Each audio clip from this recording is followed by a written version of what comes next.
नमस्कार दोस्तों।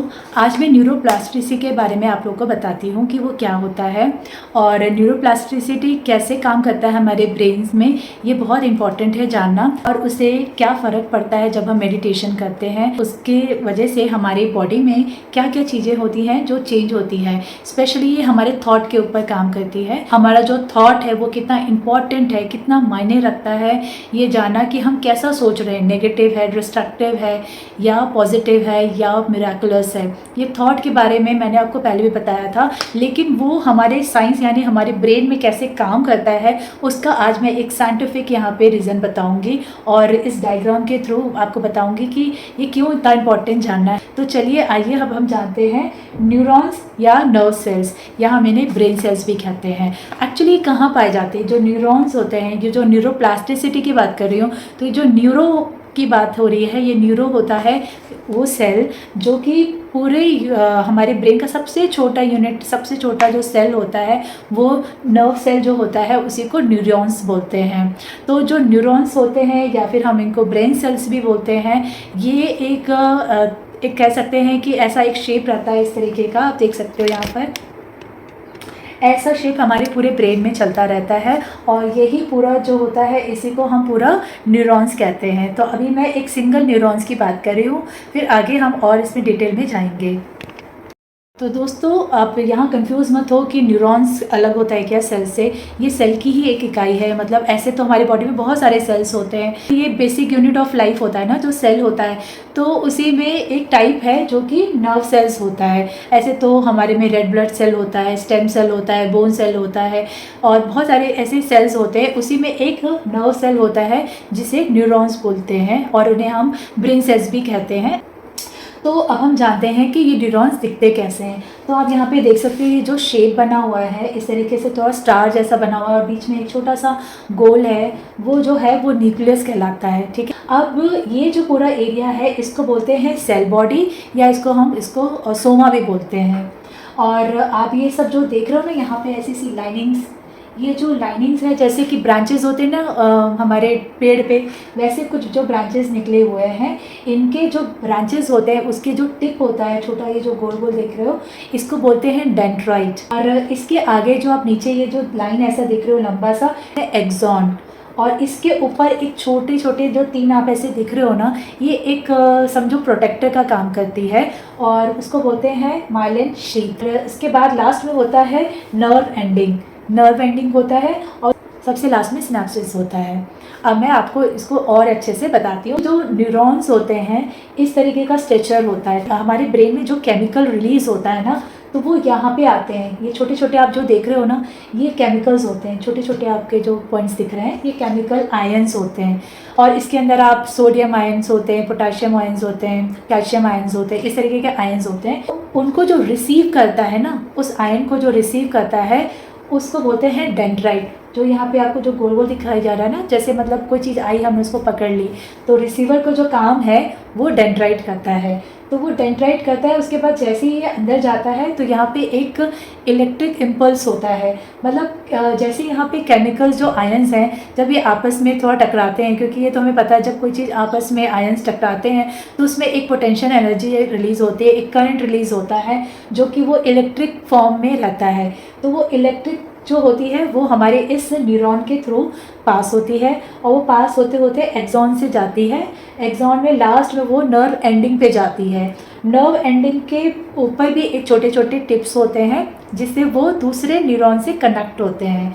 ठीक है, तो अभी तो हम फिलहाल इस न्यूरॉन की बात कर रहे हैं कि जब कोई भी चीज़ आप देखते हो, जैसे कोई तार होता है तो कॉपर की तार होती है, तो उसके ऊपर प्लास्टिक का या रबर का हमारा कुछ कोटिंग रहती है ना, ताकि हमें इलेक्ट्रिसिटी, हमें शॉक ना लगे। वैसे ही हमारे न्यूरॉन्स में भी इलेक्ट्रिक वे आता है, तो उसके ऊपर भी ये छोटे छोटे जो कवर लगा हुआ है ना, उसको बोलते हैं माइलिन शीथ। ये भी बहुत इंपॉर्टेंट काम करता है, वो एक तरीके से कवर करता है ताकि जो शॉक है वो बाहर ना जाए, अंदर ही। तो अब हम जानते हैं कि जो न्यूरॉन्स होते हैं वो एक्चुअली क्या होते हैं। Neurons are the structural and functional unit of nervous system. इसका ये स्ट्रक्चरल नुमा जो देख रहे हो ये न्यूरॉन्स होते हैं, फंक्शनल यूनिट की तरह काम करते हैं ये। It is the longest cell in the body, सबसे बड़ा सेल होता है ये न्यूरॉन्स। इतना बड़ा सेल होता है। पूरे सारे सेल्स में सबसे बड़ा जो सेल होता है वो ये न्यूरॉन्स होता है।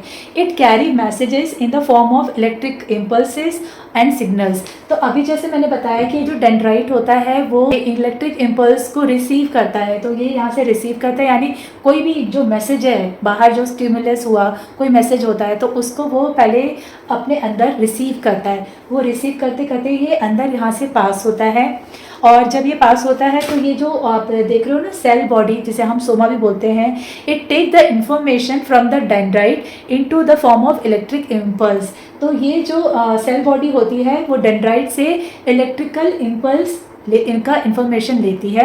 Then it travels through axon. तो ये एक्सॉन जो टेल होता है ना, यहाँ से वो इंफॉर्मेशन जाती है।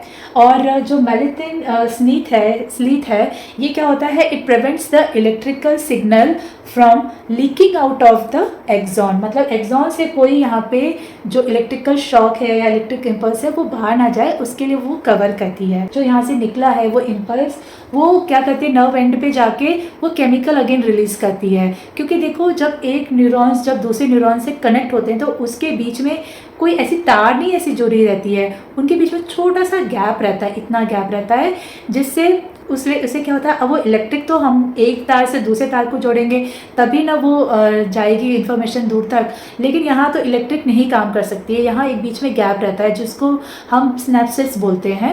वो क्या होता है, इस गैप में अब यहाँ तक इलेक्ट्रिक रही तो कुछ तो यहाँ पे मैसेज देना पड़ेगा ना दूसरे न्यूरॉन्स को, तो उसके लिए वो क्या करते हैं, वहाँ पे केमिकल रिलीज़ करते हैं। तो वही वापस ये केमिकल आप देख रहे हो यहाँ पे रिलीज़ होता है और वो दूसरे न्यूरॉन्स को कनेक्ट करता है और फिर वहाँ पे एक मैसेज जाके उसको देता है। तो इस तरीके से एक न्यूरॉन, दूसरे न्यूरॉन, तीसरे न्यूरॉन, ऐसे करके बहुत सारे न्यूरॉन्स हमारे ब्रेन में होते हैं जो इतने माइक्रो सेकेंड्स में काम करते हैं कि कोई भी इंफॉर्मेशन को माइक्रो सेकेंड में वो कंप्लीट करते हैं। और वो ये इंफॉर्मेशन इसी के थ्रू जाती है, ये न्यूरॉन्स के थ्रू जाती है। तो वो इतने सारे कनेक्शन, पता है क्या होते हैं, इतने सारे जो न्यूरॉन्स होते हैं ना हमारे ब्रेन में वो टोटल 100 बिलियन होते हैं। और वो एक अगर हम जैसे यहाँ पे बोल रहे हैं कि एक न्यूरॉन दूसरे न्यूरॉन को टच करता है, जो कनेक्ट करता है, ऐसे कनेक्शन जो होते हैं वो 100 ट्रिलियन होते हैं। मतलब 100 ट्रिलियन कनेक्शंस होते हैं हमारे सिर्फ एक ब्रेन के अंदर। मतलब आप सोच सकते हो कितना ज़्यादा होता है। और एक न्यूरॉन दूसरे न्यूरॉन से जब कनेक्ट होता है तो समझो उसके ये जो आप सब देख रहे हो ना, ये ब्रांचेस, ये 1000 to 10,000 ऐसे होते हैं, रेशे ऐसे निकलते हैं और वो दूसरे कनेक्शन से कनेक्ट होते हैं। मतलब इतना ज़्यादा कि हमारे जो न्यूरॉन्स में जो वो इलेक्ट्रिक इम्पल्स होता है ना वो इतना ज़्यादा होता है पूरे ब्रेन में। ऐसे ब्रेन में जो इलेक्ट्रिक फॉर्म होता है वो एक पूरे घंटे 24 घंटे हम उससे एक बल्ब जला सकते हैं, वो इतनी पावर इतनी जनरेट करता है। तो सोच सकते हो कि ये न्यूरॉन हमारे ब्रेन में कितना काम करते हैं। और यही जो न्यूरॉन्स होते हैं जब वो दूसरे न्यूरॉन से कनेक्ट होते हैं तो वो एक पाथ बनाते हैं, ब्रेन में एक पाथवे बन जाता है।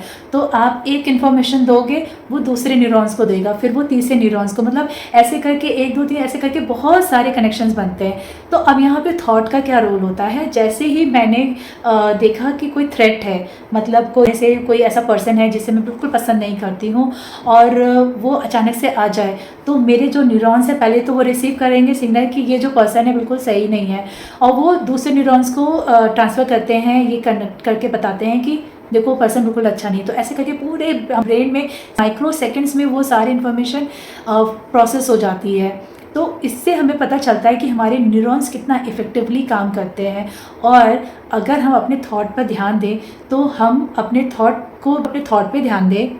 अगर मैंने कोई पॉजिटिव थॉट रखा तो हमेशा अगर मैं पॉजिटिव सोचती रहूँगी ना या बहुत ही मिराकुलस सोचती रहूँगी तो मेरी ब्रेन की एक्टिविटी भी बहुत फास्ट होती रहेगी। यानी जो न्यूरॉन्स हैं वो हमेशा बताएंगे कि हाँ ये लाइफ बहुत अच्छी है, सब लोग बहुत अच्छे हैं, सब मुझे सपोर्ट करते हैं, मैं सबके लिए ग्रैटिट्यूड रखती हूँ, मैं उन सबको माफ़ कर देती हूँ जो उन्होंने भी मेरे लिए लाइफ में कभी भी कोई प्रॉब्लम क्रिएट की है, उसके सबको मैं माफ़ी देती हूँ और सब लोग दुनिया में बहुत अच्छे हैं। तो क्या होता है, ये न्यूरॉन्स पूरे टाइम हमारे को ये मैसेज देते रहते हैं कि दुनिया बहुत अच्छी है। और सच में हमारी जो बॉडी है उसी के इफेक्ट, उसी की वजह से हमारी बॉडी में जो रिस्पॉन्ड होता है वो भी बहुत अमेजिंग होता है, सारा कुछ बहुत अच्छे से फंक्शन काम करता है। लेकिन इसी का जब उल्टा होता है, जब हमारे थॉट नेगेटिव होते हैं तो जो वो न्यूरल पाथवे बनता है उससे क्या होता है कि हम एक न्यूरॉन से दूसरे न्यूरॉन को हर टाइम एक मैसेज दे रहे होते हैं कि दुनिया बहुत ख़राब है, लोग अच्छे नहीं होते, लोग बहुत ख़राब होते हैं। हमको वो बॉडी में भी दिखाई देने लगता है वो चीज़। कभी हमारे माइग्रेन प्रॉब्लम आ जाएगी, हार्ट बीट का प्रॉब्लम आता है। मतलब दुनिया भर के जितने भी रोग हैं ना कहीं ये हमारे थॉट से ही होते हैं। जैसे जैसे हम थॉट को इम्प्रूव करते हैं, हमारे न्यूरॉन्स के जो कनेक्शन है वो बहुत अच्छे होते हैं। अच्छा, अब हम बताते हैं कि न्यूरोप्लास्टिसिटी क्या होती है। तो न्यूरो तो हम समझ गए कि ये न्यूरॉन्स होते हैं, ठीक है। प्लास्टिसिटी मतलब होता है प्लास्टिक से हम कह सकते हैं कि प्लास्टिक को हम मोल्ड कर सकते हैं ना, हम उसको गला के एक नया शेप दे सकते हैं, नहीं फिर से हम उसको गला के एक और नई शेप दे सकते हैं। इसलिए न्यूरोप्लास्टिसिटी का मतलब ये हुआ कि जो न्यूरॉन्स हैं उसको भी हम कन्वर्ट कर सकते हैं, उसको हम चेंज कर सकते हैं अपने तरीके से। जैसे बोला गया कि बचपन में कि एक एज के बाद में ना आपका दिमाग उतना नहीं काम करता है, मतलब आपकी जितनी ब्रेन की डेवलपमेंट होती है वो एक एज के हिसाब से ख़त्म हो जाती है। उसके बाद तो फिर आप नॉर्मल जैसा है वैसे ही चलेगा, लॉन्ग लास्टिंग। लेकिन अभी कुछ रिसेंट के साइंटिस्ट ने बताया कि हम अपने ब्रेन को और डेवलप कर सकते हैं अगर हम इसके सही थॉट से अगर हम इसको रखेंगे। तो वो न्यूरोप्लास्टिसिटी की वजह से हम अपने ब्रेन के जो वायर्स हैं, मतलब ये जो वायर्स हैं इनको हम रीवायर कर सकते हैं, है ना। रीवायर मतलब अब हम नई सोच भी डेवलप कर सकते हैं और हमारा ब्रेन पहले से ज़्यादा भी काम कर सकता है, इतनी काबिलियत है हमारे ब्रेन में। तो हमें कहीं भी ये सोचने की ज़रूरत नहीं कि हाय मैं 60 की हो गई, 80 की हो गई, अब तो मेरे मतलब ब्रेन काम नहीं करेंगे। तो ऐसा कुछ भी नहीं है। जैसे जैसे आप ध्यान बढ़ाते रहोगे और आप देखना कि आपके जो न्यूरॉन्स हैं वो इतने अच्छे और फंक्शनली काम करते हैं कि आपकी एनर्जी एकदम बढ़ जाती है। आपका जो ब्रेन का जो एक एज होता है, जैसे एक ब्रेन हमारा एज होता है फिजिकल ब्रेन, वैसे ही ब्रेन का भी एज होता है। तो वो ब्रेन एज कम होने लगता है, आपकी मेमोरी भी काफ़ी शार्प होने लगती है, आप चीज़ों को बहुत जल्दी से अंडरस्टैंड कर पाते हो और सेंस कर पाते हो कि लाइफ में क्या चल रहा है, क्या फ्यूचरिस्टिक प्लान होना चाहिए, फ्यूचर में क्या करना है क्या नहीं करना चाहिए। ये सब कुछ हमारा तभी होता है जब हम अपने इस ब्रेन को रीवायर करते हैं, और ये होता है न्यूरोप्लास्टिसिटी के वजह से। तो जो ब्रेन होता है ये सिर्फ एक स्पॉन्जी टिश्यू नहीं होता है, यहाँ पे मैसेजेस बहुत फास्ट कन्वर्ट होते हैं। हमारी जो फीलिंग्स होते हैं, हमारे जो इमोशंस होते हैं वो बहुत जल्दी कनेक्ट करते हैं, और इसलिए ये बहुत ही कॉम्प्लेक्स ऑर्गन भी होता है।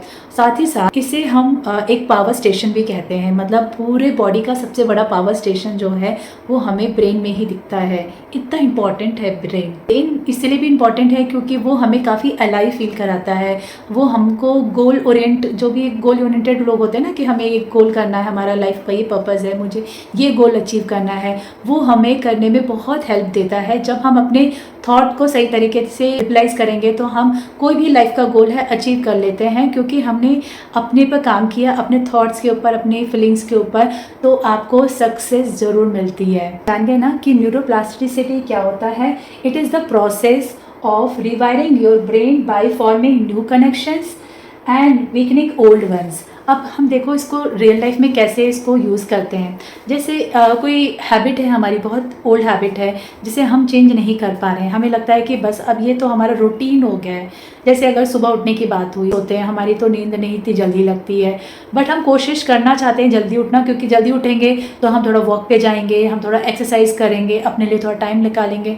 लेकिन वो हो नहीं पाता है क्योंकि अल्टीमेटली हमने अपने दिमाग को यही मैसेज दे के रखा है कि I am not able to do this things. Okay, भले हम ऊपर से बोलते हैं कि हाँ मुझे करना है। अब जैसे कोई न्यू ईयर रेजोल्यूशन होता है, इसमें सब लोग बोलते हैं कि मेरा इस साल का ये टारगेट होगा, या फिर मैं अपना वेट कम करूँगी इतने ही दिन में, या मुझे ये गोल अचीव करना है। लेकिन हम शुरू के कुछ दिन में करते हैं, उसके बाद धीरे धीरे वापस अपने उसी रूटीन पे आ जाते हैं, क्योंकि हमने अपने ब्रेन को हमेशा वही मैसेज दिया है कि यार लाइफ बहुत ही स्लो है, कुछ नहीं कर सकते, नहीं हो सकता। हम कई बहाने बांधने लगते हैं। ऐसी हमारी कोई बहुत सारी ओल्ड हैबिट्स होती है। जैसे कई लोग ऐसे नाखूनों को ऐसे चबाते हैं, कोई अपना पैर को बार बार हिलाते हैं, कोई बार बार सिर पे माथे पे हाथ रखता है। किसी की जो आदत है वो काफ़ी टाइम तक लगी रहती है, लेकिन अगर वो चाहे तो वो आदत भी चेंज हो सकती है। अगर आपने सही तरीके से सोचना शुरू किया तो आप अपने ब्रेन को रीवायर कर सकते हैं और अपने इस न्यू कनेक्शन को जोड़ सकते हैं, जिससे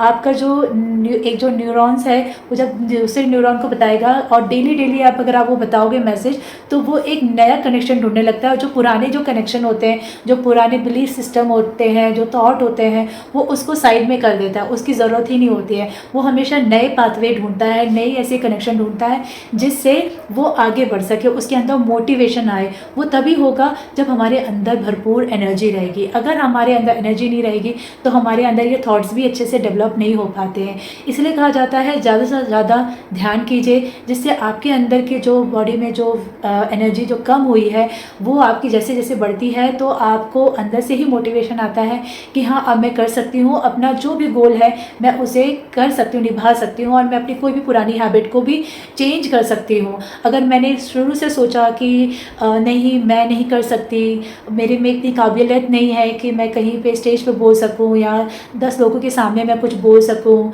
है ना, या कोई मुझे कोई अगर प्रोजेक्ट दिया हुआ तो मैं डर जाऊँ कि नहीं मैं ये प्रोजेक्ट नहीं हैंडल कर सकती, तो ये हमारा जो डर है, ये हमारा जो बिलीफ सिस्टम से आया है, हमारे बचपन से कहीं ना कहीं ये पैटर्न रिलीज़ हुआ, और इसीलिए हम अभी तक इसको यही समझ के आ रहे हैं कि मेरे अंदर वो काबिलियत है ही नहीं, मैं नहीं कर सकती। पर अगर मैं अपने माइंड को पूरे टाइम ये ट्रेन करती रहूँ, अपने थॉट्स को बार बार ये बोलती रहूँ कि नहीं जो पहले था वो रहा होगा, बट अब मैं बहुत स्ट्रांग हूँ, मैं अब कोई भी चीज़ को कहीं भी बोल सकती हूँ, मुझे किसी से कोई डर नहीं है, मेरे अंदर एक अपने आप एक कॉन्फिडेंस आ जाएगा।